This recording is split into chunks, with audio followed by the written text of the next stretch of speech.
We all loved him, Alexander the Iron Fist. He was the mascot of the lands between, a cheerful, noble warrior who spoke of honor, glory, and thrill of combat. We laughed at his antics, we cheered when he joined us to fight. We thought he was just a funny, magical Jarl. We thought that the Jarls were vessels of strength. From the item description of Alexander's innards, it says, "The Jarls contain dregs inherited from those who came before. Thus our warriors passed from Jarl to Jarl, carrying dreams of greatness."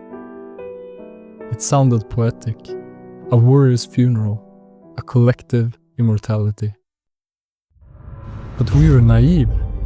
We never asked what the origin of the Jarls was, or how they were created. We never asked why a Jarl needs to be filled with meat to be alive. In the DLC, in the Shadowlands, stripped of the Golden Order's propaganda, we found the answer. The Jarls are not armor, they are prisons. And the meat inside isn't noble warriors volunteering for glory. It is much darker. It is the evidence of a horrifying genocide.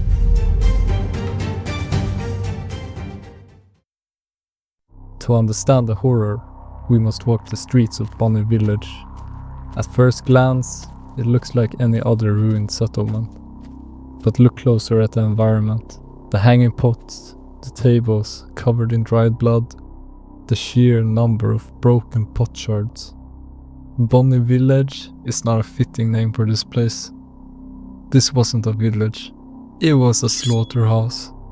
The Bonny butchering knife tells us exactly what was going on here. Used to dismember human bodies in the making of the Great Jarls. The people responsible for the massacre, the Hornsent, didn't treat his villagers as humans. They treated them as ingredients. The men running this slaughterhouse held a specific title: potentates. In our world, a potentate is a monarch, a ruler. But here, the title is a grim piece of wordplay. They didn't rule a kingdom, they ruled over the pots. As the butchering knives on their belt suggest, their job was to fill these jars with the human body parts.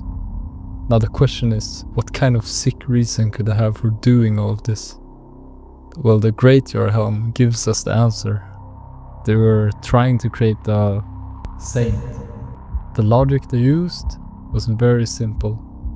One human is weak, but 10 humans melted down and fused into a single organism. That is power. They believe that if you crush enough souls together into a cage of pottery, they were saving these lesser beings, giving them a chance to potentially become a powerful, godlike being.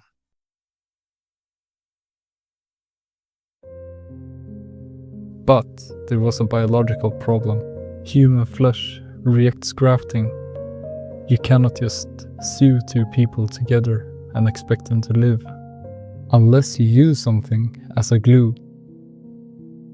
Inside the whipping hut, we found a tooth whip. Its description contains the most chilling line in the entire DLC. The flesh of shamans was said to meld harmoniously with others. And this is what gave the Hornsent the sick idea to create the Jarl people. The shamans, Marika's own people, they were not criminals. They were the glue. The Hornsent discovered a horrifying biological quirk in their blood. Shaman flesh did not react the combination of flesh. As the Hornsent said, it melded harmoniously. The shamans were not being punished for their crimes. They were being hunted for their biology. To the Hornsent, a shaman wasn't a person. A shaman was the living ingredient required to bind the dead together.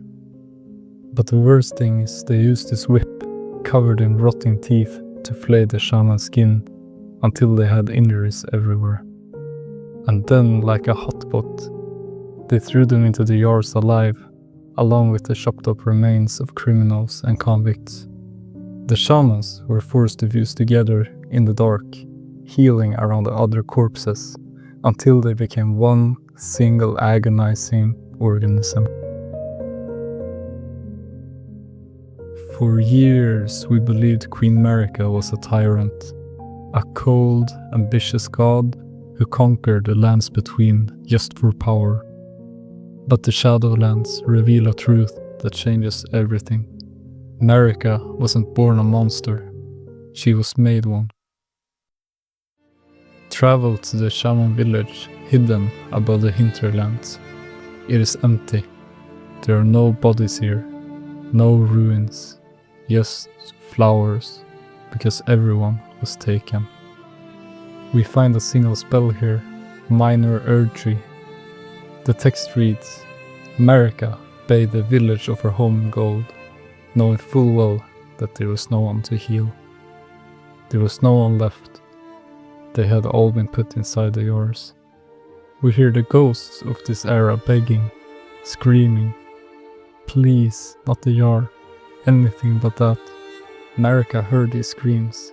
She saw her grandmother, her friends, her neighbors, all turned into saints for a cruel religion. And this explains her ascension. Marika didn't become a god out of blind ambition. She did it out of necessity. The lore speaks of a seduction and a betrayal. She played the Hornsent's game. She likely used her own gate of divinity. A gate built on corpses to seize power. And once she had it, she didn't forgive. She purged the Hornsent for their crimes. Commanded by Queen Marika, Mesmer the Impaler led a crusade to wipe out the culture that did this to his mother and her people. In the base game, Alexander speaks of stuffing himself to become strong, and we thought it was funny. Now we know it is tragic. There was nothing Marika could do to save her people. The process is irreversible. She could not set them free. You cannot unmelt flesh once it has fused. So, she gave them a new purpose. But if we look at the jars today, Alexander truly believes he is a hero. And look at all the little jars in Jarberg, tending their flowers, believing that they are growing up to be heroes. They speak of becoming warrior jars, with stars in their eyes. This is Marika's noble lie in action. It was a kindness, a story told to a child, so they wouldn't be afraid of their own bodies. She let them play the hero, to hide the fact that they were nothing more than a walking graveyard.